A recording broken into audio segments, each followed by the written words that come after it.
حکومت روسیه برای حل مشکل کمبودی نیروی کاری در سوهای ساختمان از جمله در لایحه‌های کلیدی به مثل مرکزهای تئاتری و فرهنگی در ولادیواستوک و کالینینگراد، کسمودروم وستوچنی و لایحه‌های دیگر کارگران از بلاروس را جلب کند. این مسئله روز 20 مای در ملاقات معاون سروزیر روسیه مرات اوسنولین با معاون سروزیر بلاروس آناتولی سیواک بررسی شده است.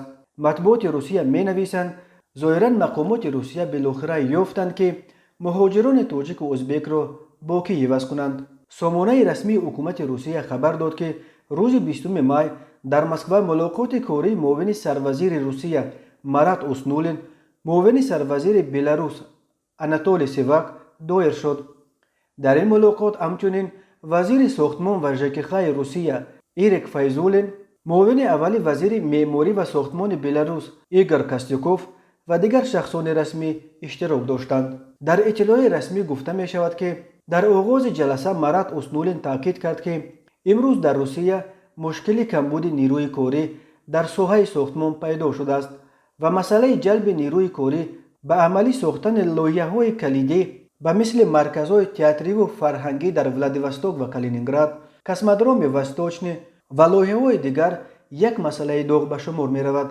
آناتولی سیواک به نوبت خود منفعت‌داری جانب بلاروس به همکاری در این مسئله را بیان داشت. جانب‌ها توافق کردند که در مدت کوتاه‌ترین مسئله خراجات جلب متخصصان بلاروس را حل و فصل کنند. یادآور می‌شویم روسیه ماه مارت سال 2020 مرزهایش را به دلیل پاندمی کرونا ویروس بست و این باعث کمبود شدید نیروی کاری بخصوص در ساحه ساختمان شده است. پرزیدنت روسیه ولادیمیر پوتین روز 8 مای در ملاقاتش با رئیس جمهور تاجیکستان امامعلی رحمان گفته بود که روسیه دچار کمبود نیروی کاری شده است و به مهاجران کاری احتیاج دارد. اخیراً الکساندر کلاشنیکوف، رهبر خدمات فدرالی اجرای جزا که امور زندانهای روسیه را در اختیار دارد، خواستار استفاده نیروی کاری محبوسان در کارهایی شد که قبلا مهاجران کاری استفاده می شدند.